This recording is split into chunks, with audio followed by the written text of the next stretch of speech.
The iPhone 6s and 6s Plus might look like a relic of a smartphone era long past, even including the prehistoric headphone jack, but the phones still remain fully supported with iOS and have aged about as well as they possibly could have. Hey, how's it going? I'm Josh from 91 Tech, and today we're taking a look at the iPhone 6s and 6s Plus. How do they hold up in 2021?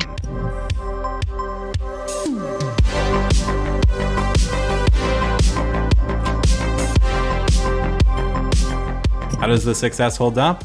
Pretty darn well, actually. Yeah, it's old, there's no getting around it. It came out well over 5 years ago, and at the time was only considered a simple improvement over the iPhone 6, and of course that phone brought the larger aluminum design, and to be fair, that is what the 6s was. But it did make some giant strides in terms of technical performance, and thanks to that, iOS 14 runs shockingly well, while the iPhone 6 can struggle back on iOS 12 despite being only a year older. The place this phone feels the age the hardest is definitely the battery life. It was never great in the first place, but given it's now 2021, assuming the phone has been used a decent amount in the past, you're probably going to be struggling. To check your battery health, you can go to Settings, Battery Health, and that percentage there is what you want. Assuming you're above 80%, you're likely okay for now, but as you get lower, you might start experiencing some slowdowns or unexpected shutdowns. Apple does offer battery replacements, and spending the $50 required for that can breathe new life into your phone, so it might be worth it. However, I mean, the 6s can be found for under $100 on eBay if you look around enough, so it does get to the point where it might just be time to buy a new iPhone. Should you upgrade from the 6s if you have one? It really depends on the person. It is still fully up to date right now, but we don't know what to expect with iOS 15, at least as of posting this video, and right now I would say we're probably approaching the end of the 6s's life. Even if it does somehow get an extra year of support, which I personally doubt, this phone already can really feel its age, and beyond just the battery, there's no getting around the older design and the camera. And while the phone isn't necessarily slow, at least mine hasn't felt slow, it's definitely not the same device it was 5 years ago. There are a lot of iPhone options right now, all of which are pretty darn great for the most part, and if you're thinking about getting something new, I'll have my iPhone buying guide in the description down below. Overall, my recommendations tend to be the iPhone 11 or 10R. They're at a very fair value right now, and you'll notice massive improvements in both battery life and in the camera especially. But maybe you need to buy a phone right now and have a very small budget. The iPhone 6s is an option. While there's a lot of inconveniences that you'll get with an older phone, namely that battery life, there's no question that functionality-wise, the iPhone 6s still holds up really well. Heck, practically speaking, the 6s can do 90% of what the iPhone 12 Pro can do, thanks to iOS 14 and the ability to download and use the vast majority of apps and games. On eBay, for the smaller iPhone 6s, you're usually looking at around or even under $100. I don't really like recommending buying used, but the value here is unquestionably great. The iPhone 6s Plus is a bit more expensive, at more like around up to $150, although often less. The battery life is going to be generally a bit better thanks to the phone being physically bigger, but again, just be careful what you buy and look around a bit for a deal if you're dead set on pulling the trigger on the 6s. And I'm not going to recommend you buy this phone in 2021. I think it's likely going to be stuck on iOS 14, and as good as the phones are right in this moment, that won't last much longer. But I'll be darned if that value isn't amazing. A sub-$100 phone for relatively smooth iOS 14 is really tough to argue with. Plus, it has a headphone jack, and that's awesome. So that's my initial take on the iPhone 6s. I do think it's a good time to consider upgrading from it, but you don't need to yet if you're not ready, and if you need a budget smartphone for as cheap as possible, it's really hard to beat the value of this phone. But with the initial answers all out of the way, let's take some time here and look at the iPhone 6s more in depth, starting with the design. The iPhone 6s and 6s Plus look nearly identical to the iPhone 6 from the year before, being fully aluminum with plastic antenna bands stretching across the back on the top and bottom. But while it looks the same, there were major changes in the durability. A stronger aluminum was used, and the phone got a bit thicker and heavier in order to fix the entire bend gate controversy Apple had dealt with. And it did the job. The 6s is probably one of the most durable iPhones Apple has ever made, and thanks to no glass on the back, it's one of the last ones I'd be remotely okay with not using a case with. But when I had a 6s back in the day, I did use a case because I'm not a psychopath. This general design has never been my favorite, although I really liked it at the time. The front of the phone should seem familiar. given Apple is still using the same screen with the $400 iPhone SE. We've got thick bezels and a home button with Touch ID surrounding a 4.7-inch Retina display on the smaller 6S, then a 5.5-inch display on the 6S Plus. The iPhone 6S Plus actually has a slightly higher pixel density than both the smaller 6S and the 2020 SE, and even the iPhone XR and 11, so it's just a touch sharper to the eye, which is nice, although not something most would ever notice, so the screen is not something you should be worrying about with this phone. The 6S also has something that none of the iPhones Apple sells anymore have: 3D Touch. Unfortunately, it is pretty meaningless with iOS 14, as most of the features have been replicated with long pressing, but it still feels super satisfying to use. 3D Touch, if you don't know what it is, it's simple. Basically, the phone screen can detect how much pressure you're putting on it, and so with more force behind your touch, it can reveal extra options. And again, you can just do this by long pressing now. Used to be you needed 3D Touch, not anymore. That home button provides second generation Touch ID, which was new at the time and made unlocking your phone with your finger significantly faster than with the iPhone 5S and the 6. I've talked about the battery life probably enough, but for some specifics, the sizes are 1,715 milliamp hours and 2,750 milliamp hours for the 6S and 6S Plus respectively. So as you would expect, the 6S Plus can provide a good amount more of screen on time, although I wouldn't imagine either are particularly great 5 years later, though that's going to vary device to device. Let's take a look at the camera. Both the 6S and 6S Plus have a single 12 megapixel rear sensor, with the only notable difference being that the Plus has optical image stabilization, making it a little bit easier to keep the picture steady when taking video or photos. But either phone can take what was a pretty strong photo back in 2015, definitely one of the best options for the time, and even now outdoors with abundant lighting and you can take a nice photo. It's once we get into lower light conditions the age really starts to show, with grainy, blurry shots being much too common. The phone does the job, but there's no question newer iPhones can take consistently greater photos in any situation, particularly with lower light. This camera actually was a pretty big improvement from the iPhone 6, as that one was only 8 megapixels, so it was a definite jump forward back in 2015. And video was a jump forward too, being able to be recorded in 4K at 30 frames per second. And then on the front of the phone, we have a 5 megapixel selfie camera, which was a massive upgrade from the 1.2 megapixel sensor on the iPhone 6. Actual selfies still aren't very good, honestly, pretty bad most of the time, but it's still better than old iPhones and it'd be good enough for FaceTime or whatever you would need it for. So in summary, the iPhone 6S camera definitely feels its age, but it's certainly capable of taking both great photos and video in the right conditions. Actually, back in 2017, I used to use my old 6S, not this one. I used to use my old 6S for B-roll footage on my YouTube channel. I couldn't afford to buy an actual camera yet, and the 4K on the 6S is actually a big reason I bought the 6S in particular. And honestly, looking back, it actually did the job decently well. It just goes to show you that you don't need like a super professional setup right out of the gate if you want to get started on something like YouTube, especially now that video cameras on phones are getting even better. But why the iPhone 6S has managed to stay so relevant in the fast-moving tech landscape is thanks to how well set up it was internally from Apple. It had the A9 chipset and 2 gigabytes of RAM. That sounds pretty underwhelming nowadays, but it was a giant step up from the single gig of RAM in the iPhone 6 and A8 chipset. This is around the time where Apple's processors really started to improve in massive leaps and bounds faster than the competition, and mix that with them making software only for their own phones, which means proper optimization, and the 6S somehow manages to run iOS 14 with relative ease. I honestly haven't noticed much slowdown while using this device. There's going to be some lag here and there, but when it comes to at least the basic UI, the phone functions as well as I would hope. Obviously, certain tasks that are more resource intensive, such as 3D gaming, isn't going to be ideal, but the fact that this phone works as well as it does is super impressive, and Apple deserves full credit for supporting their phones for so long. And considering the 6S can be found for under $100, it's really hard to say much bad about it. Battery life is going to be the main concern, and while it feels like I'm beating a dead horse there, hopefully it goes to show how good this phone can still be if that's the major pressing point. It might look older, but it doesn't feel it, and that's an accomplishment that only Apple seems capable of. If you're still using the 6S, you're likely doing okay. And while an upgrade might be nice, it would be nice, I'd say there's no need to rush it if you don't want to, at least until iOS support is officially dropped. That's assuming you're getting more than a couple hours of screen on time and that the battery isn't awful. So all in all, the iPhone 6S holds up a lot better than I think most of us might have expected, and even myself coming into this video, I was happily surprised to see how well it did. It's one of the best iPhones Apple's ever made, just in terms of how long it's been supported and by merit of performance. Even now, it really doesn't feel slow the vast majority of the time. And yet back in 2015, there was nothing to set this phone apart from previous iPhones. You know, it really wasn't that special. It was purely an S upgrade. But looking at it now, it's crazy just how much better it was over the iPhone 6. The iPhone 6s manages to do the job in 2021, and I wouldn't ask for anything more. Any of you still out there using the iPhone 6s? How's it working for you? Make sure you let me know in the comments down below. If you found this video interesting or helpful, maybe hit that like button and consider subscribing for more content just like this. You can follow me over on Twitter and Instagram at 91_tech if you'd like to for some reason. And with that all being said, thank you so much for watching. I'm Josh from 91tech, and I will see you all next time.